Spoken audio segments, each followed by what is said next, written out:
Welcome to the Jennifer J. Hammond Podcast. Jennifer is a licensed realtor, educator, speaker, and best-selling author. Jennifer's goal is to help you find your yay in every day. Jennifer is grateful for the opportunity to educate, empower, and inspire you with powerful conversations, insights, and new viewpoints. Here's your host, Jennifer J. Hammond.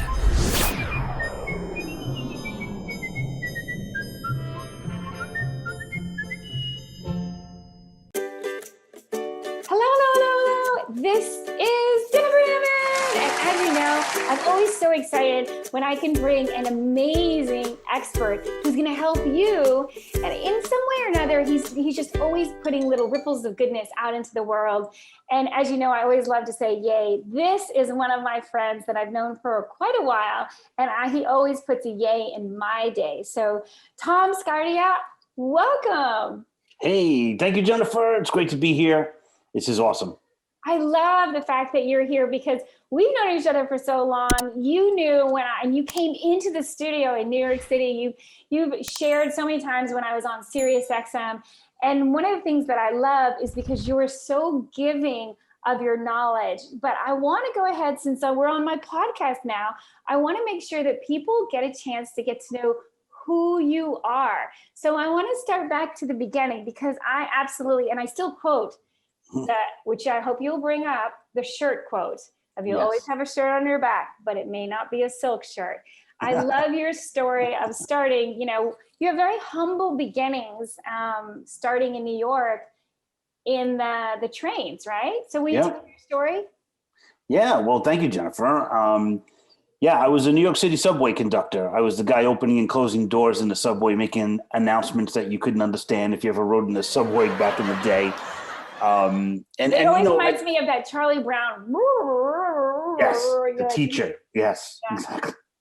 Yeah, I loved, being a cog in the wheel of moving, more than 5 million people a day. It was really phenomenal. But at the same time, I wasn't fulfilling my destiny, I guess. And so I was working on the train. I remember one day I was working on one of the lines, if you know New York City, it was the R line, which is all local stops. Mm-hmm. And it was a Sunday night and it, 45 stops. And the thing about the R train is it never comes out of the ground. Most trains will come up on a trestle at a certain point, go over a bridge. So you get to see sunlight or some kind of air. Not this train. It never comes out of the ground. And I hated it.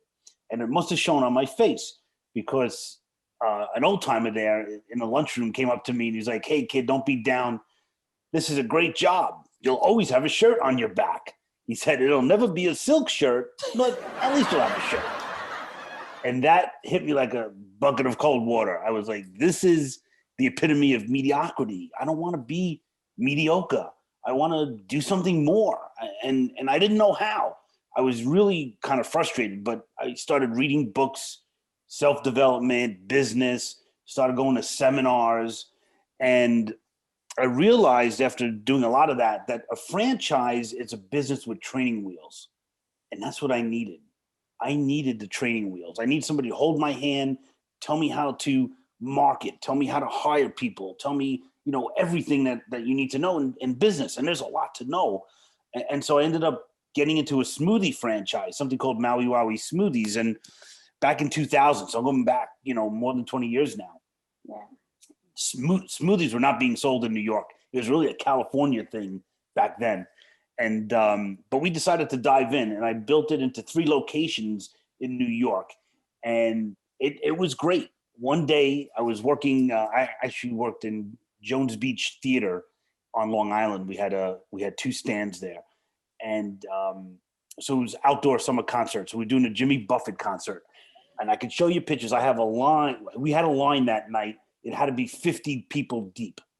And this guy came up to me. He's like, "This is a great franchise. I'm going to buy it, and I'm going to put it in the Javits Center, the convention center in Manhattan." I was like, "That's a great idea, but I already did it. I had 2 stands in that location." And so long story short, he ends up buying me out for everything that I had in that business. And I semi-retired at 41 years old. And it was a blessing. It was a blessing from God, right? It was the American dream. We kind of did it all. There's that. Yeah, it was like definitely a hooray moment, right? So now you had a silk shirt on your back. I got a silk shirt. I'm living large, and I'm cocky, right? And I decide I'm going to buy another franchise. I'm going to do it kind of sight unseen. I'm not going to talk to a franchise consultant because I know what I'm doing.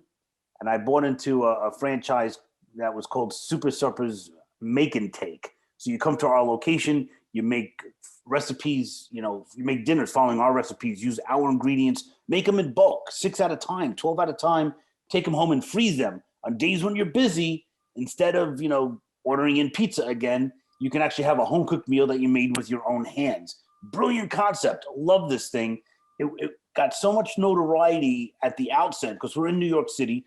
The location was actually on Long Island, but in the New York City media market.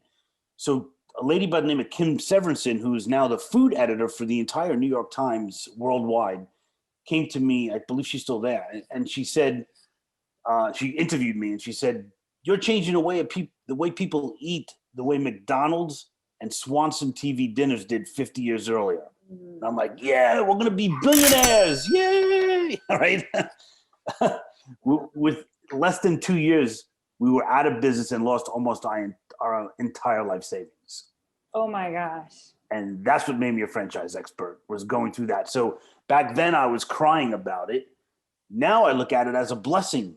Yeah. Thank goodness that happened. So now I can really help people not make the mistakes I made, right? If, a lot of people feel like, I love hamburgers, I'm going to buy a hamburger franchise. That's a big mistake, unless you really understand what you're getting into when you buy that burger franchise. So that's kind of my story, and that's what I'm helping people do. And I treat it like a ministry. I really want to help people, and it's a free service that I offer. And I have books and podcasts, and we'll talk about all that. But I really want to help people not make these stupid mistakes that don't need to be made. I agree. And I think that one thing that is, and I know you and I both have experienced this, is, sometimes, and even with real estate investing, ironically, I have a similar story in that my first thing that I did in real estate investing, I made over $80,000. And so then you get a little bit of that confidence that kind of unfortunately turns into a little bit of cockiness, because you think you already know. You think you know all you need to know. And of course, you're never going to be able to, I don't know, it's almost like you feel bulletproof. Like you could do anything. Yeah. It's like, you're always going to make money, and I'm always going to make a lot of money. And what I also realized is that sometimes success is not a good teacher. As much as it might, make you feel good for the short term, it also may help you with confidence to do something else. But you also have to be careful about success, because sometimes it can be a little seductive without giving you the tools you need to do the next thing. And I know that, like, with what you do now, you really, a lot of different franchises, right? Oh yeah. There's more than 4,000 franchises in 90 industries, which a lot of people are stunned by that stat. Everybody's like, "Oh, I just thought it was like fast food." Yeah, I just thought it was McDonald's. No, actually 89 of the 90 industries have nothing to do with food. And for most people, that's actually a better pursuit than the food franchises. The food franchises, they're tough. They're really tough because first, they're expensive to start up because you have to adhere to all the health department rules and, Americans with Disability Act rule. I mean, all this stuff. There's a lot of compliance. And then there's so much competition, you can only operate on a small margin. It's all about volume, low margin. I like high margins. Right. Well, and one thing, so first of all, before I get distracted, because I want to go down a bunny trail really fast, but one thing is so we talk about what are some of those other industries, because I know people still, their mind is probably going, well, what are the other ones? Yeah, well, you're exactly right. So that's why you're a good interviewer. That's what people are thinking.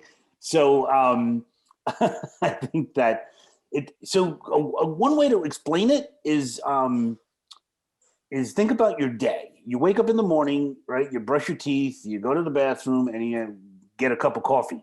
That coffee might be a franchise where you buy that coffee. And then you want to go to the gym. That gym might be a franchise. While you're at the gym, you might have somebody cleaning your apartment that might be a franchise. After lunch, or you might go to a franchise for lunch, you want to get your car repaired, that could be a franchise. You want to get your apartment or your house painted, that's a franchise. Unfortunately, when you get home from the gym, you realize your sink is backed up and you need to call somebody right away. That's a franchise. And so it gets on and on and on. It's like almost every facet of your life, there could be a franchise. Now, the thing is, not all of them are good.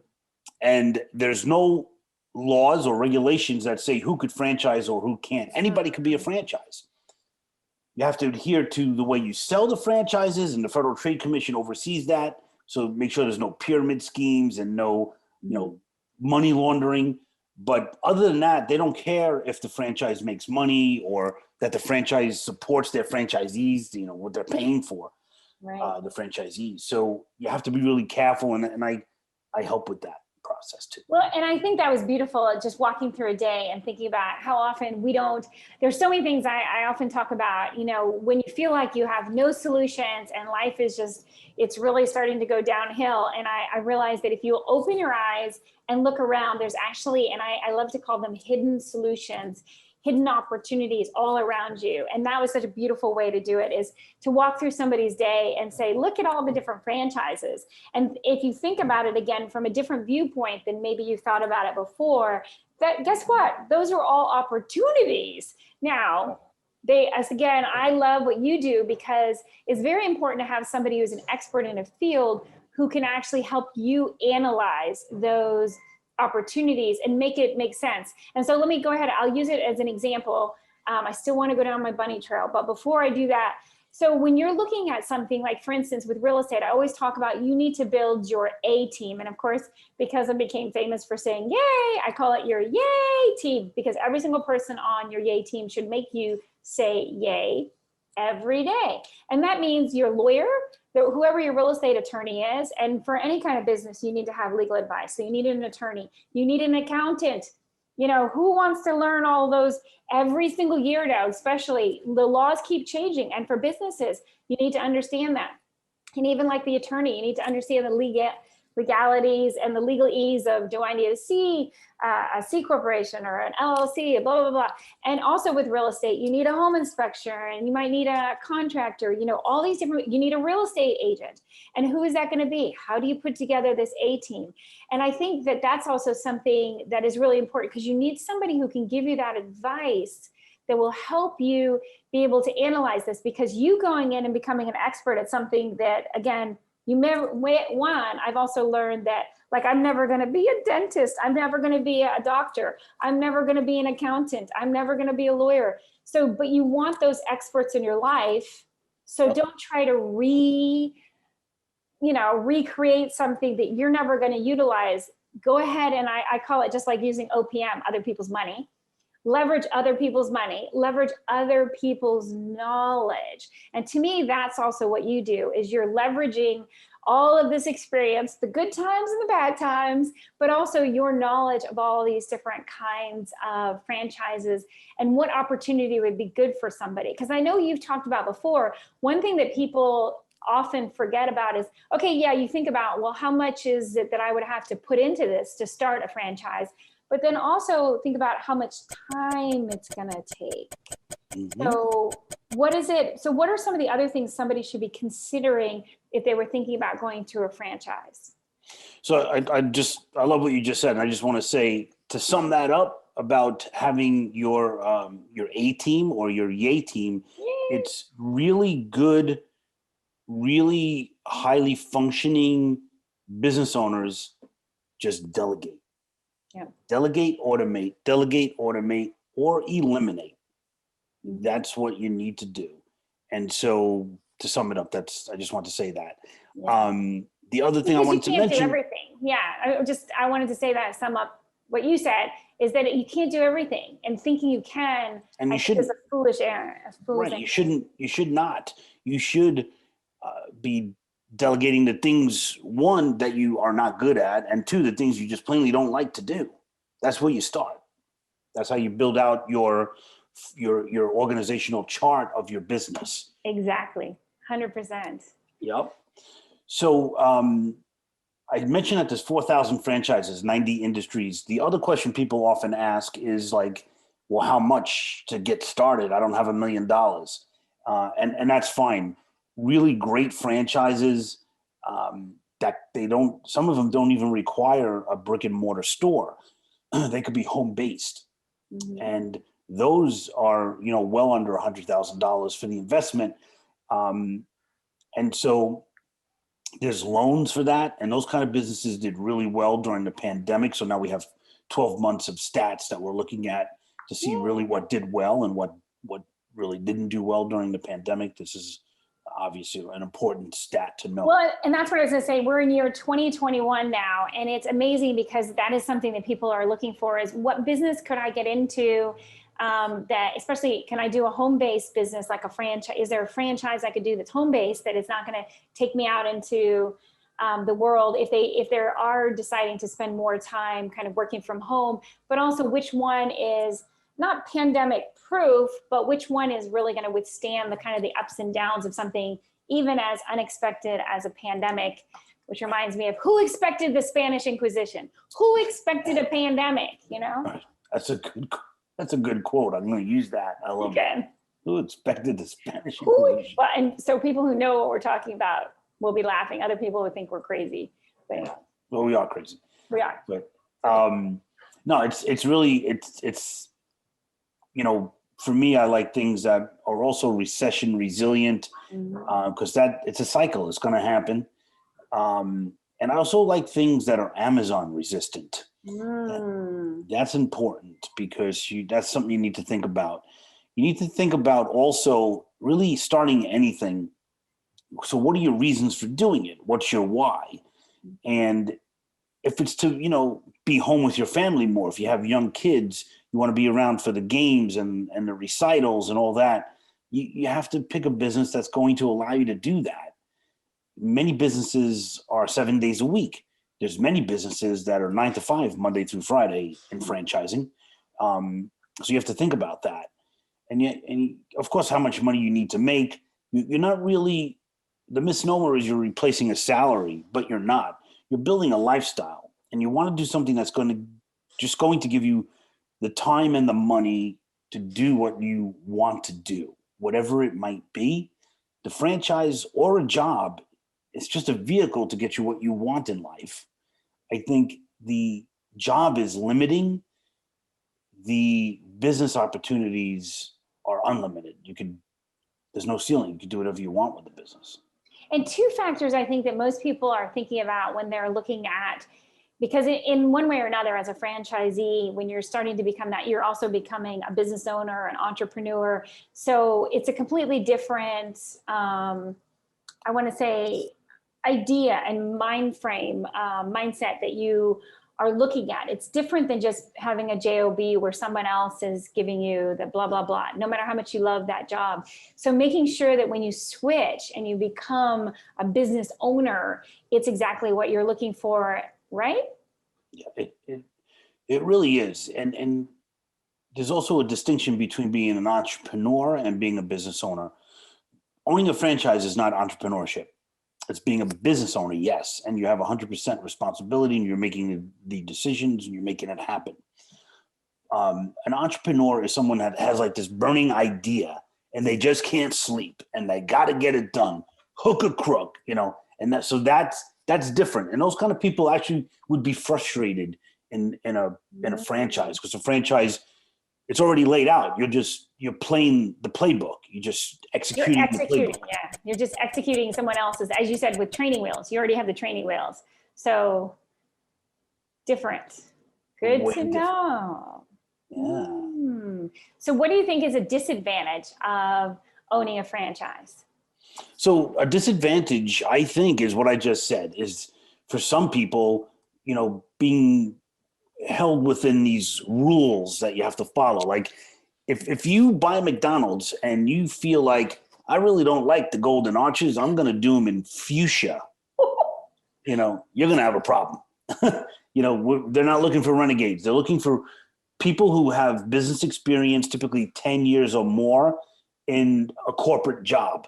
And then be coachable so you can translate those skills that you learned in corporate America and in college, if you went to college for a certain discipline, and then translate that into your business. And then they teach you to scale it. And that's one of the big things that people don't understand about franchising. A mom and pop business, and you know many of them, and they're great. The husband and wife that owns the dry cleaners and the person that owns, the bodega, they're great. What a franchise teaches you to do is scale it and own multi-units and grow a legacy. That is really the big difference. I think a lot of people, I have a friend who's a great baker, and she does all the cakes for everybody's birthdays and the cupcakes and all that stuff. And everybody's like, you know what? You should own a bakery. You should open up a bakery. And I'm in the background saying, do not open a bakery, because you're not going to bake. You're going to run the business. You're going to have to hire a baker, and you're going to have to hire a front cashier person, and you're the business owner, and your passion for baking goes out the window.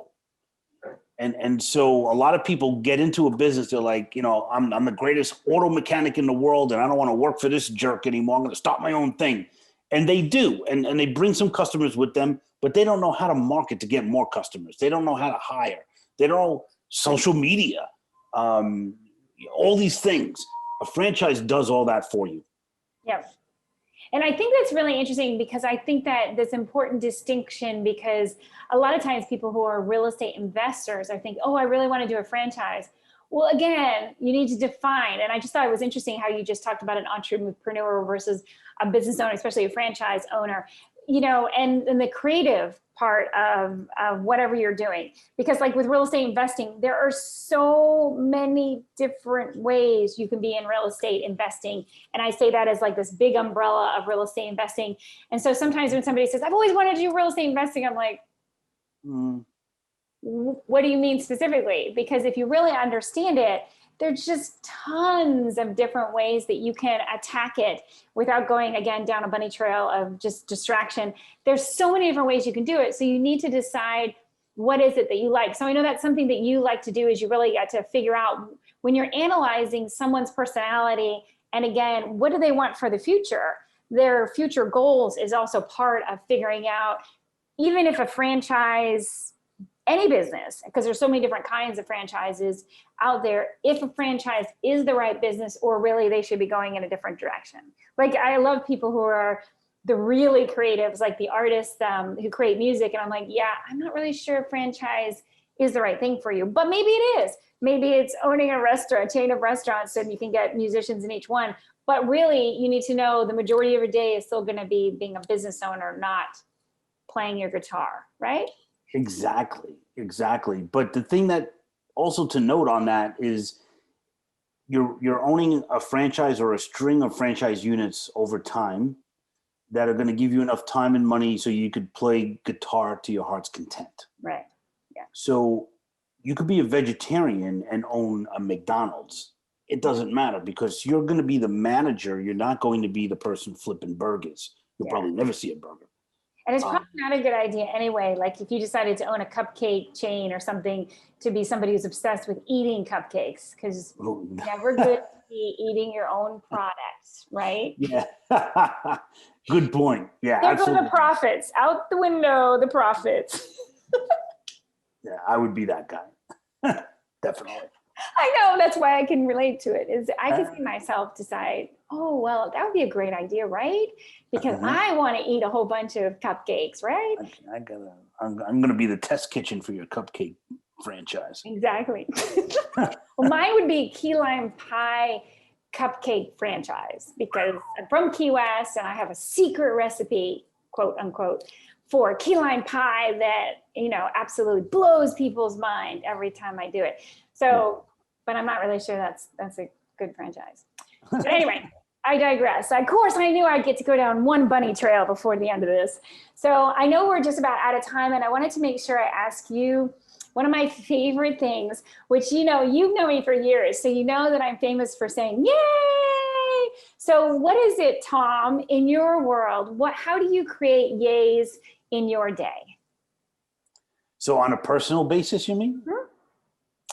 So I think, that's interesting. So for me, I think it's the morning routine. It's being able to get up and have my own space for an hour. Writing my gratitude journal is really important because it helps me remember the wows that have happened. Yeah.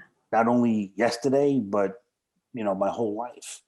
And it's just the little things actually I find are the most important. It's like a big wow day is not a day I got this car that I wanted, but it's having dinner with the kids, things like that. Just stuff, just being grateful and being grateful for meeting people like you along the road and just all that stuff. I think that is a big part of it. And that sets up yays for the rest of the day. I agree. And I want to say I'm so grateful to reconnect.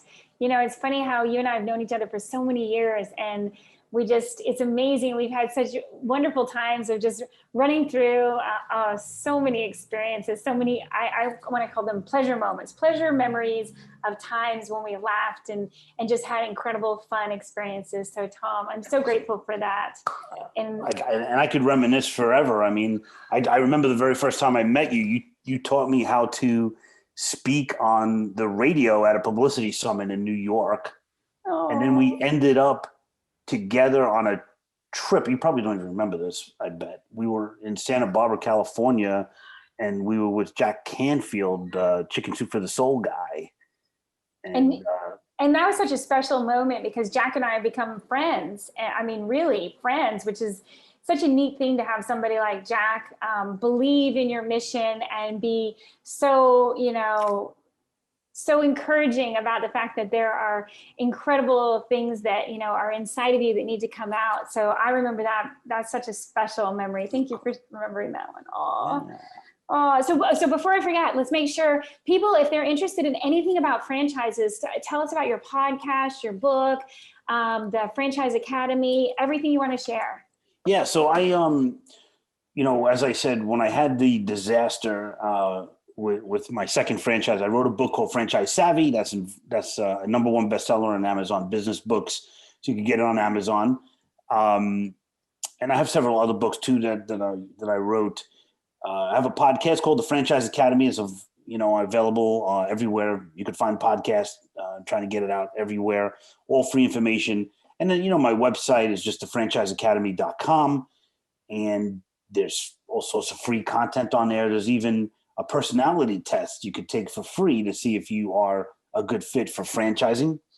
And I'll announce this now. This is new information. You don't even know this, Jennifer. But I just completed a masterclass on how to invest in a franchise, the A to Z. It's 45 videos. It's available on my website, thefranchiseacademy.com. And just everything I ever known, everything I've ever uttered about franchising is in that course. It includes a 104-page workbook. There's a lot that goes with that. And so, check that out. And I think that's beautiful because people love, they're studying a lot at home now, and being able to do a course at your own pace like that when you've already pre-recorded it also allows people to have that flexibility of whatever's happening. They can do it after the kids go to bed or after they finish working or whatever. But I know you also, don't you still meet with people one-on-one if they want to have a call with you? Yeah. So what I do every day is match people with franchise opportunities based on skills, personality, goals, kind of the eHarmony of business is what I like to call it. And I work with folks that are frustrated with their career. People might be in transition. What I'm getting a lot of is people are calling me and saying, I've been home for a year because of the pandemic and I tasted freedom. I don't want to go back to the cubicle and I don't want to go back to the commute. Can you help me? And so there's a lot of that going on. And so I'm helping those folks. And there's just, I have a lot of free information. There's a whole YouTube channel, Franchise Academy YouTube channel. Check it all out. It's all free. And I just wanted to mention that for the online course, there is a fee. However, if you decide, hey, I like this guy, Tom, I would like to work with him. If you buy a franchise that I recommend, I give you back the entire tuition for that course. Yay! Well, definitely, we'll make sure we put that in the notes as well. I am so grateful to you, and I would love if you would lift up your voice, and as we go off the air, share your yay with me. Ready? 3, 2, 1. Yay! Hi, I'm Jack Canfield. You may know me as the co-author of the Chicken Soup for the Soul series, and if you want more help in getting from where you are to where you want to be, I want to encourage you to listen to the Jennifer Hammond Show